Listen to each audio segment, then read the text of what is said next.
Oh, Barbara, you have got to stop this crying and shouting. I can't take it anymore. Why don't you just be done with it and kill yourself?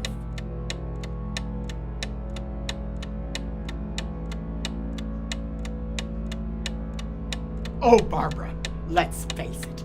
You were just too young when we got married. You can't handle this. So do us both a favor. Go empty that bottle of pills. Show a little courage for a change. Barbara? Barbara? Wake up. Barbara, wake up. Oh, I am awake. And my name's not Barbara anymore. I'm Houston. Maybe been asleep most of my life, but I'm awake now. Are you awake? If you're not sure, let me tell you a story. My story.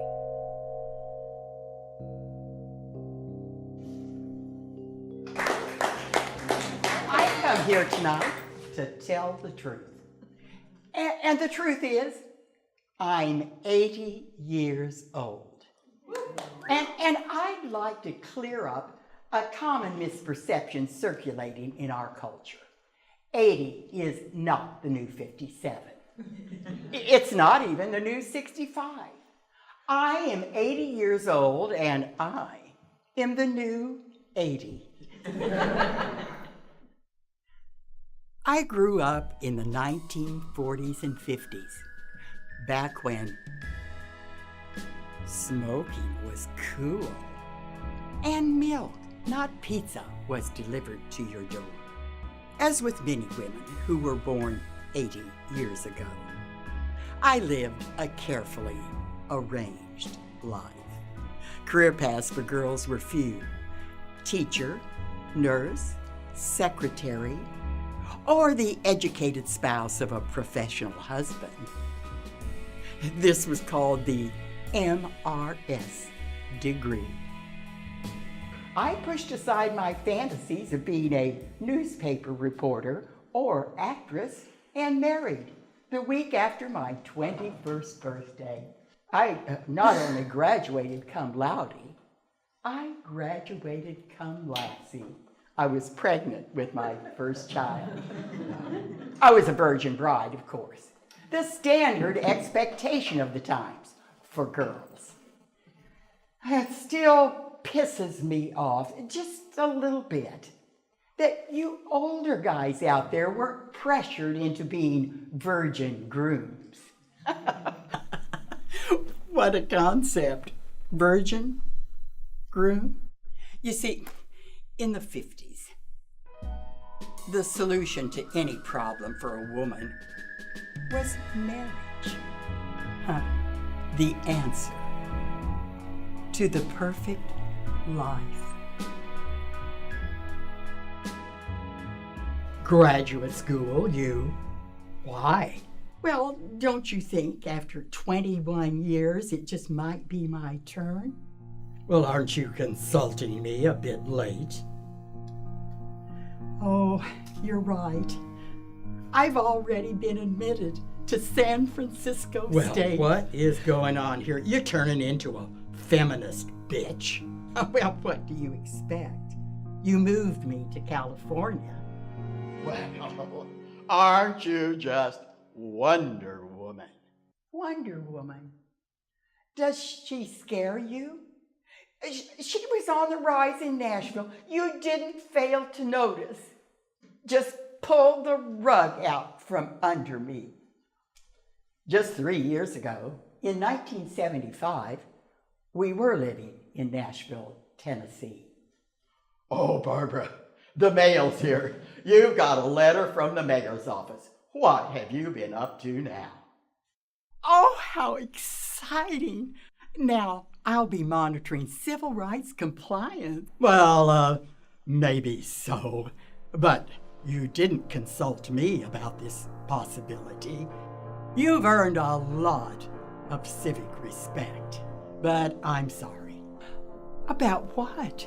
Well, you're not going to have a chance to make me the lowly husband of the commissioner because I've decided to leave Vanderbilt and am accepting a position in Berkeley, California. How can you? It will be Liz's senior year. Oh, I'm sorry, Barbara, but this is a good opportunity for me. Liz will survive, and I'm sure you'll find interesting things to do in California. Don't you go pointing fingers, Wonder Woman. My professional choices are mine. Oh, okay. Okay, then I guess going to graduate school is my professional choice. Oh, okay. Okay, Barbara, but I'm afraid I'm going to pull another rug out from under you. I like men. What? I'm gay. But I like being married to you, Barbara, and of course, I wouldn't have the joy of family without you. But I cannot keep myself secret anymore. Barbara, I do not want to discard you. I would like for us to stay married, but I will be dating Ben. Do you agree?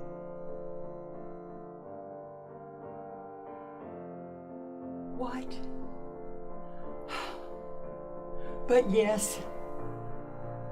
What else could you do? So I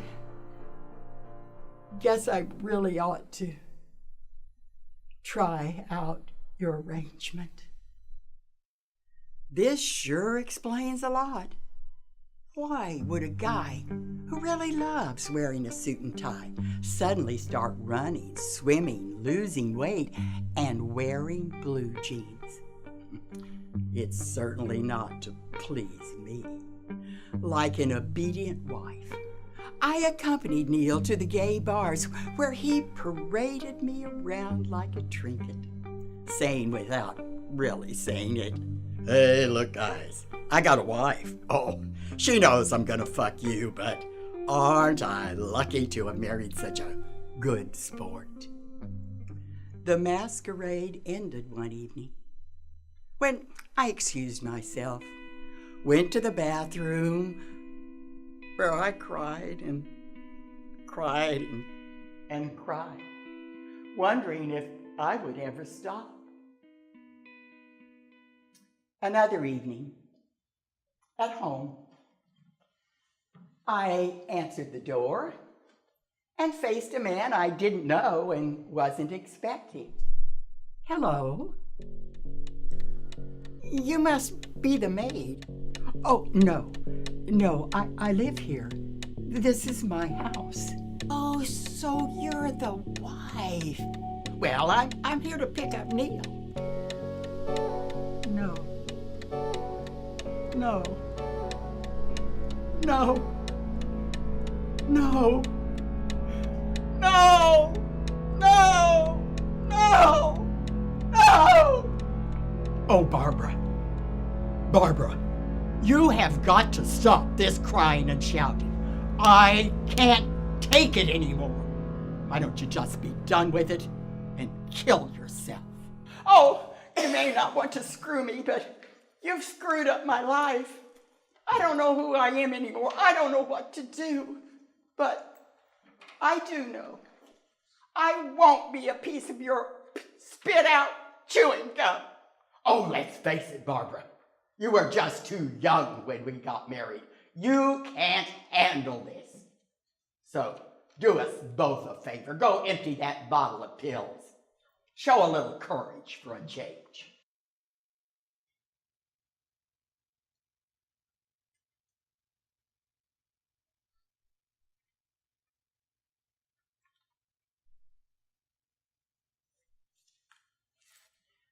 I glanced into the barroom mirror, worrying that I looked terribly out of date.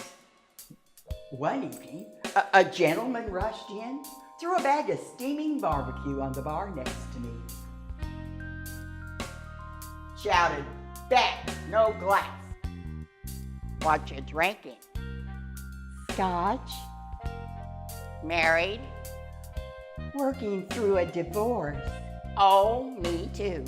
Jim had found temporary refuge in an apartment above the neighborhood bakery.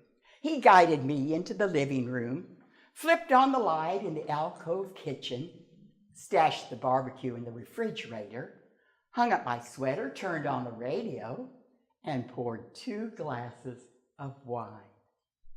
He brushes my hair behind my ears. It was longer then.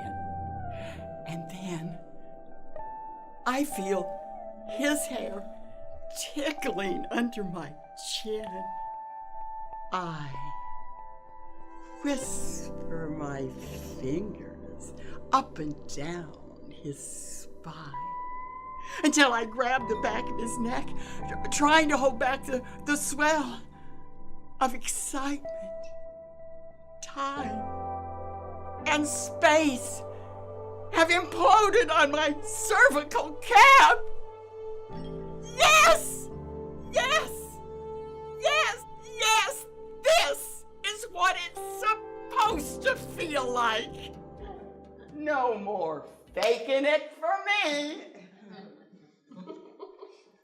We drift in stillness, then sit up in bed. I've never had sex with someone not my husband. I'd really like to see you again. I wish I had something to offer. I don't want to be the one to hurt you, so I'm afraid the title of this poem is The One Night Stand. Sometimes life can be so surreal, you can't tell if you're awake or dreaming. One evening, I got home after a particularly rotten day at the office. Oh, I hate my job! And I kicked off my shoes. Oh my gosh, my feet are really big. Maybe I just ought to be a clown.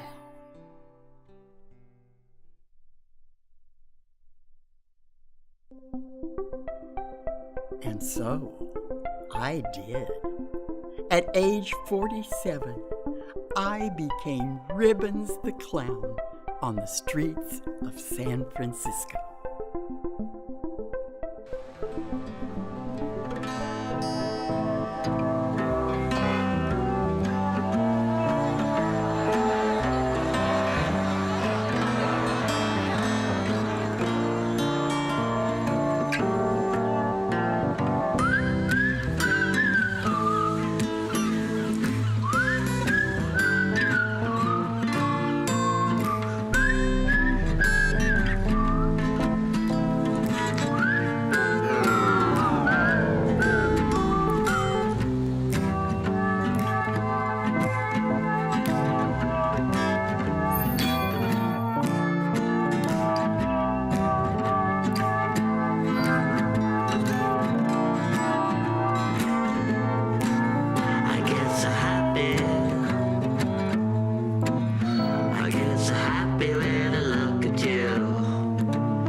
Neil, take a look at my tax return.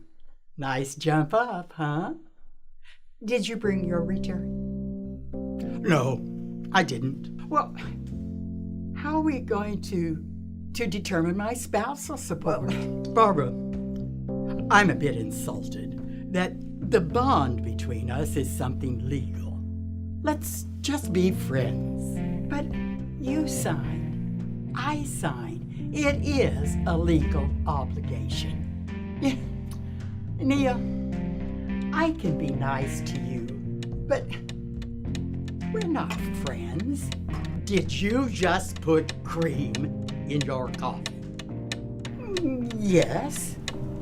But don't you remember that when we got married, I drank cream in my coffee, but I gave it up because you drank your coffee black. And now you're putting cream in your coffee. I guess I've changed my mind. Oh, damn it. I have had enough of this nonsense.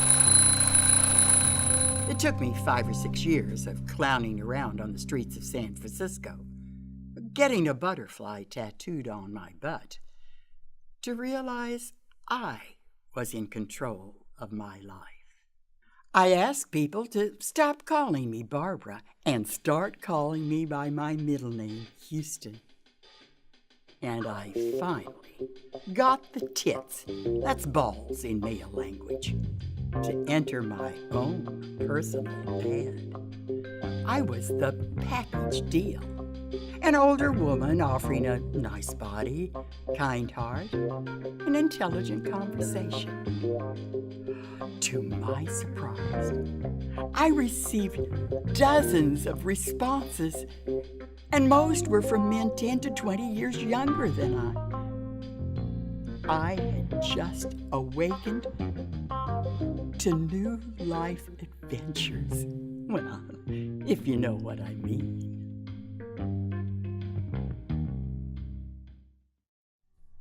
I could tell you more about Javier Cabo, or Todd the fireman, or Brian, my 6'4" lover, who answered my ad in 1998, and he's 20 years younger than I, but a lady never tells. If you're trying to parent your mother or grandmother through her delayed adolescence, here are a few tips. Put a positive spin on your mother's dating experience. Hey, Mom, how's life in the personals? Joe, I think it's going pretty well. I've already had several dates with Todd, a fireman. Oh, what's he like? Well, Joe, oh my gosh, Joe, he was born in 1960, same as you. Is that embarrassing? Well, kinda. Be low-key about expressing your worry. Mom, does any of this scare you? I'm just afraid you're going to get used to this. She meant the sex, of course. And her comments seemed to assume I was exploring an unsustainable existence. Come on, kids. Your mother may have to give up other strenuous sports, but there's no age limit on sexual activity. I mean, I've done the field research. I'm the proof. I have 3 more fantasies. To be a stand-up comic, to live in a tree house, and to have sex when I'm 100 years old. So, on August 23rd, 2036, you're all invited to the still unidentified treehouse. You may all sip champagne. Well, I have a celebratory romp performed as a stand-up routine. All my fantasies have come true! Victory for the recycled virgin!